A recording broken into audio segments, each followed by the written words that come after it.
Welcome to Marvel Vision, a podcast about Marvel, the MCU, and right now, bunch of news updates. I'm Alex. I'm Justin, also news updates. I'm Pete. Pete, also last name news updates.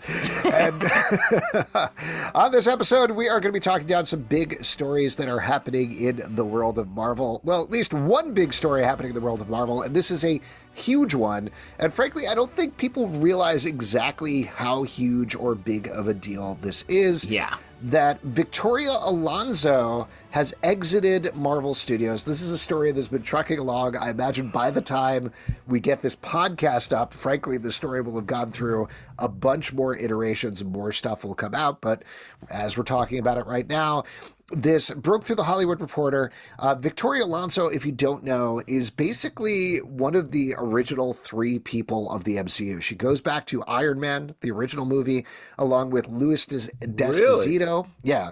Victoria Alonso, Louis D'Esposito, and Kevin Feige were basically these like main three producers that shepherded the whole MCU. And everybody thinks about it as Kevin Feige is like, I'm this lone guy that kept it going. It's certainly like he's the face of it. The but face, yeah. There are... Like the A-team, he's the face.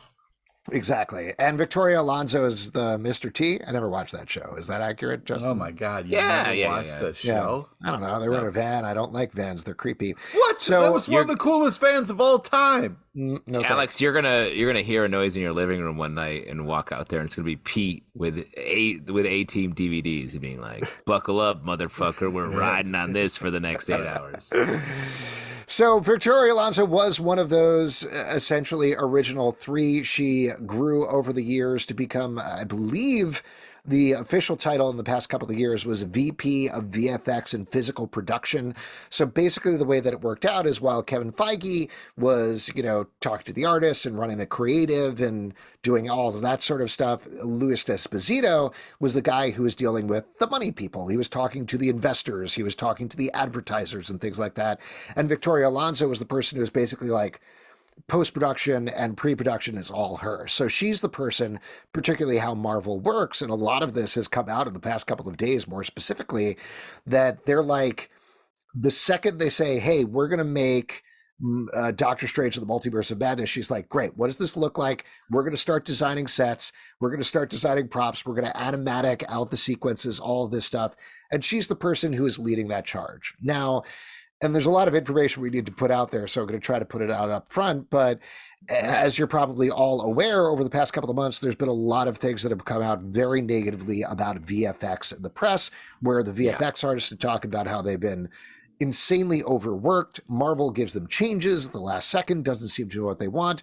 And fans have been responding pretty negatively as well, particularly to the last couple of movies and TV shows in terms of how they look.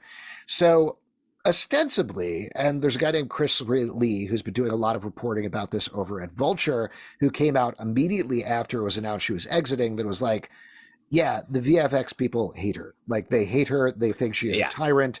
Doesn't know she's the person who is behind all of this. And then we've heard all of these. That seems a little. Well, this is the thing, and this is the thing that makes it tough to parse, is on the opposite end of the spectrum, we've heard a lot of other things about people who are like, well, first of all, she's amazing. Particularly, she's been a huge champion of women in the industry, to the point that they just released, I think, a week or two ago, this whole documentary series about women of Marvel that she was prominently featured in. So she's been very big on that. And she's pushed. I think it was her project sort of the whole time. Yeah, right? Exactly. And she is also... she's a queer woman of color is the other thing, and openly queer. So like, that's a rarity in this industry, particularly at that level. So there's a lot of other people who have been pushed back to be like, no, these VFX artists are just men who don't like a woman telling them what to do. So there's a lot of behind the scenes scuttlebutt going on and a lot of back and forth and a lot of reporting about it.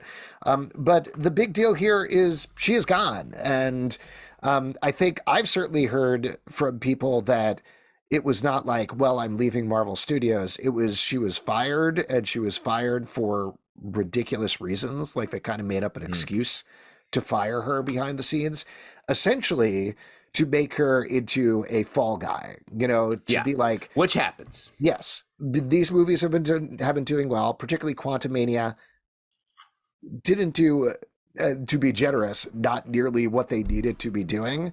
And so somebody needed to take the blame, and she was the one that took the blame. So go ahead, Justin. Well, I was going to say, like, when I read this story and saw that she was sort of the high-end post-producer for the MCU, I was like, okay, that's been a problem point for a long time. A pain point is the corporate terminology. So I think that may be why, but also it's strange to me, like, you don't need a fall person that high. You could find someone lower to be like, you are in charge of Phase 5 post, or like anything, or just Ant-Man post, whatever needed to go. Like, if you need to like sacrifice someone, it could be someone lower than her. But the other thing I thought is, from a VFX point of view, VFX are changing so much, and how they're made and done, and the pace at which they're made. I think maybe if she is sort of an old guard when it comes to that, maybe they just want to bring in some new energy that can have a different sense of that part of the industry from a top level point of view. B, I also think if the way that the DC announcements have come out since James Gunn took over are like, we're going to start to put creative first, writers first. And if her whole thing is like, hey, you're going to do Ant-Man, I'll start designing the set pieces, that's not how they want to move forward anymore. It's, we want to like actually write a script first and then start doing that. So maybe she just is part of an old way of doing things. That definitely seems like, even though it's a very negative thing, a positive way of looking at it. A couple of other things that I'd throw out there just to respond to what you're saying. Part of the reason that I think they targeted her is, if you fire the guy who was in charge of Ant-Man and the Wasp Quantumania VFX, that doesn't seem to be the scale of the problem, right? Like, people complained about She-Hulk, they complained about Ant-Man, they complained about people from Ant-Man being pulled over to Black Panther, Wakanda Forever, all of these different things that are going on. And who ultimately does the buck stop with? That's the head of VFX, right? Yeah. So particularly if you're looking for somebody prominent there who you can point the finger at, that's a much clearer thing, particularly to the investors behind the scenes who are like, yo, you're losing us money on these movies and TV shows. They're not driving the same type of traffic to Disney Plus or anything like that. Somebody's got to go. So having somebody that high up, that's a way of saying, oh, look, we got rid of the person who was the problem. However, and this is the other side of it, even beyond whatever Victoria Alonso did or didn't do, it doesn't solve the problem. Right, exactly. And we're purely speculating. It could be any number of reasons that we don't know. But I agree. Like, firing someone is a fine solution to talk about, but it doesn't actually fix your problem. It doesn't actually move everything forward. It's just like a blame/punishment thing. Well, and if you think about it from a logistical perspective, it almost makes it worse, right? Because even if she was not doing a great job at it, you now don't have the person who was in charge of that thing. And you have 13 million projects that are in development at the current time. It's like when we fired the fourth host, Dave, and and he was in charge of everything. I don't even, are we recording this? Dave was always in charge of recording the podcast. He pressed record. Pete, what's your take on this? First off, I don't fucking know. I just think it sucks that someone who has an amazing track record like she has, who's been killing it since day one, got the shaft. So that blows. And it seems like they made it, they piled a bunch of things on her and pointed at, it just sucks when the business side of things can ruin some great creativity, and also someone who is very good at their job or whatever is going on. So what if you found out that she was some sort of monster that like didn't bag and board her comics or something? Well, then, then you just got to go. But it's rough. I have no idea what's going on behind closed doors over there, what's really going on. But the fact that she's been there since Iron Man makes me nervous, because that was the real start of this new Marvel face that we see. So, well, I think that gets into the bigger thing that is 100% pure speculation, isn't based on anything necessarily, but I think her leaving should really send up alarm bells about what is going on at Marvel. We've been talking about this a bit anyway, in terms of like we just said, the movies and TV shows haven't been hitting in exactly the same way. Certainly, a lot of people are feeling overwhelmed about the amount of content through phase 4, and we're like, that's okay, I can go watch something else. Or alternately, there are people who feel like the movies aren't as strong. Justin, you've talked a lot about what is the story of this? Where is this going? So Yeah. for the first time, we felt like there were these cracks in Marvel's armor for the first time in a decade. And to have Victoria Alonso, one of this trio, out in such a shocking way, that's not a crack. That's like an arm of the armor falling off and no longer being there. And it makes me legitimately very worried about Marvel's future. Like, they're not going to stop making movies. They're not going to stop making TV shows. But this, if anything, potentially, and Pete's going to really react to me saying this, but potentially could be the beginning of the end for Marvel. Legitimately. Wow, what a statement. Wow. What a strong It could doomsayer be. statement. I'm It not could saying be, but it is. I'm saying like it is the strongest indication that we could be heading in that direction that we've had so far. Perhaps, but I also think Marvel succeeded in a truly unprecedented way for the last decade. And there have been some missteps, but I think you can right that ship. And I think Guardians 3 will be a big step in that direction. And as long as they sort of follow that thread, I think they'll be in good shape. But let's not forget that Disney, as the corporate parent, they're also merciless when it comes to like goals. And if you're not meeting your mark, we're gonna cut an arm off, and maybe that arm was this human being. Yeah.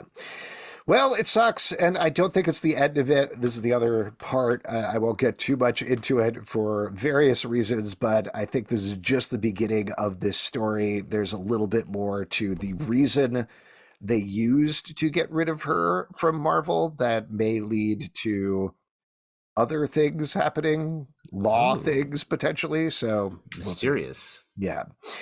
So there's going to be a lot more we're going to hear about this, and it may get worse before it gets better. But why don't we move on to some more fun news items? This is the fluffiest possible news item, but Florence Pugh is touring around with her new movie that she's doing with Zach Braff, and of course got asked about Thunderbolts. This was over on Games Radar, and she said, I don't know much about what we're shooting or what the storyline is, but I'm very lucky to be in this position. That family is a very supportive one. Whatever they give me, I'll act the hell out of it. Love the vibe, don't love the first half of that quote. That it's, I mean, not to tie it back to this it's first got to thing. be hard. You don't know what they're, you know what I mean? They don't explain it to you. It's got to be hard as an actor to kind of be like, what are we doing? Like, what's going on? You know? But you really want the idea that she's like, oh yeah, if you just point to me and say act angry at this tennis ball, I will. It's like, oh, that was the literal problem with Ant-Man. Well, but that's also, we didn't talk about this last week on the podcast, but there was this quote that was getting passed around from Anthony Mackie, which I didn't write down, so I'm going to paraphrase here. And I think he was joking a little bit for effect, but he was talking about how Marvel gets him to read scripts, and he was like, yeah, I don't know, they call me in, I got to fly over to this computer with a password, and there's an intern there sitting Cheetos, and he's like, come on, hurry up. And I'm like, yo, I'm dyslexic. And he's like, I don't care. So sounds like a great atmosphere Marvel's creating there. This is the problem. And if you think about like this Florence Pugh quote, again, she was asked on a carpet, so she's giving like a quick, quippy answer. So I'm not going to read too much into it. But there is the potential for like, they put up that picture of Thunderbolts, and she was like, oh, I in that? You know? Yeah. So not great. Not great. Yeah, but also like we don't know how far along in the process. It may be that she hasn't really done much, or like maybe we do know more about how far along the process we are. I guess I don't. So it may be that she's just not in it yet. Mm-hmm. Yeah. Here is another couple of quick hits. Daredevil Born Again is currently filming here in New York, and maybe a little bit of a spoiler. I don't really think so, but seems like there are some scenes that are going to be flashbacks to the 90s, including what looks like Kingpin as a kid with hair. Pete, you have strong opinions about this sort of thing. What do you think? Well, that would be crazy, and I don't know if I want to see the Kingpin with hair. You know what I mean? Like, I like my Kingpin just the way he is, but could be interesting. You guys, I need you to be out there on the streets, seeing where they're shooting, what's going on. No, so you got to get out there, man. start checking out some of the Believe me. local, get to Hell's Kitchen, see where they're filming, man. I'm on the street poking. Anytime I see someone with a camera, I knock them over and said, "Hey, is it Kingpin with hair here?" Hey, you guys shooting for Marvel? What's going on? I do love, I'm sure you guys have not been paying attention to this, but I do love whenever something from Daredevil Born Again pops up in my feed, because people are going nuts. They're like, oh my God, here it is. The first look at Charlie Cox. And I'm like, he's wearing red glasses and a suit. We saw that for 3 seasons. Yeah. What are you guys doing here? They're shooting the cool stuff inside, away from absolutely. people. But Kingpin with hair, like, I'm down for a Prince pin. Let's see it. Absolutely. Last thing I'll say about this, there was also a set photo that came out of Charlie Cox walking by a church, and on the church there was a date on there that was 2000. And so people were like, oh my God, this takes place during the blip. That's why Karen and Foggy aren't going to be there, because they're blipped away. I think that was just on the church. There was just a thing on the church, and it had. They haven't changed that sign since 2000. 100%. Yeah. Come to New York, fellas. You'll find out. They don't do a lot of re-etching of ancient stones here for movie sets. That's something they do in post. But maybe a great way to cover Foggy is just be like, he was the one who got blipped permanently. One guy. Foggy blipped for our sins. Yeah. There we go. 2 other TV things. Agatha Coven of Chaos has added composer Christopher Beck. Christopher Beck previously composed the music for the 3 Ant-Man movies and also co-scored Hawkeye. Ooh. Cool. Sounds good to Christmas music, maybe. Maybe it's all Christmas music there. Yeah. Musical numbers? Yeah. I mean, this show, that series, the Agatha Coven of Chaos, could easily have many musical numbers. That show is a real question mark about what's going to happen. But I'm very excited for that show. That could be a really, really well done show. Absolutely. And this is clearly a composer that knows how to work in the Marvel Universe. I don't think the Ant-Man score necessarily jumped out at me, or the Hawkeye score. Favorite part of the Ant-Man movies is the score. The score? That's what the first one was all about, was the score. The second one leaned a little less into the crime aspect. Yeah. Hacha! Nice, good. Yeah, that's. But yeah, it's fine. You want it'll be good. Get Mark Shea. I think it was Mark Shaman who did the musical numbers, so get them back. Oh no, it was the Lopez's did the musical numbers. Of course. So please get them to work on the show.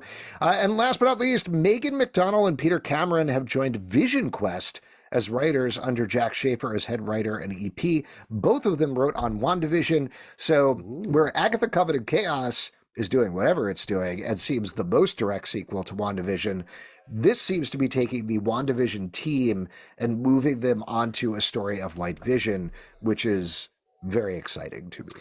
Well, and let me say, while it may seem that Agatha is the sequel, this feels like the spiritual sequel. That this will have the what we loved about WandaVision and taken into a new direction.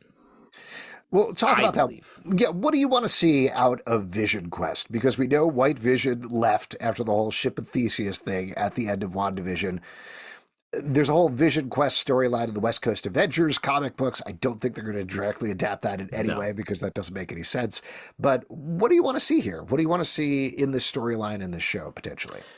I would like to see, even though it's a little bit duplicating the WandaVision stuff, I would like to see some of the Tom King Vision series here, where Vision creates a family and tries to live a suburban life. I love that comic series, and I think there's a lot of just great adaptability there to bring that to TV. So that, and really what I want to see is Vision's version. I think these two series should almost like be bookends to each other. I want to see Vision's version of the quest of finding out who he is without his partner, or like what his life is, basically.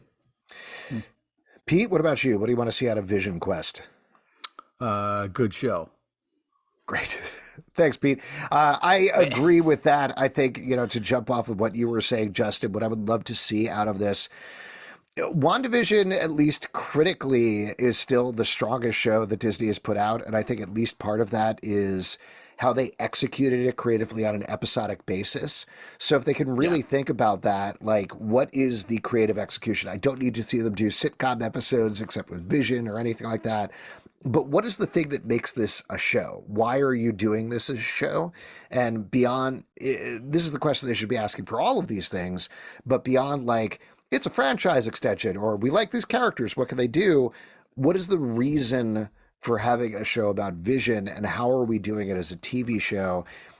Given that you have Jac Schaeffer, given that you have these two writers coming on and potentially more of the staff, that makes me very excited for the potential of something that can feel really, really special.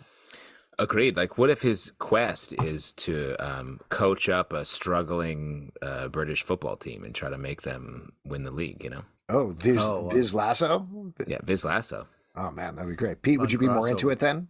Yes. Great. Thank you. Pete only giving hard, short answers. Oh, my goodness. You got thrown by Kingpin with hair, and you haven't come back since. Folks, thank you so much for listening. Thank you for tuning in. We appreciate it. You can support this podcast and all the podcasts we do at patreon.com/comic book club. Also, we do a live show every Tuesday night at 7 p.m. to Crowdcast and YouTube.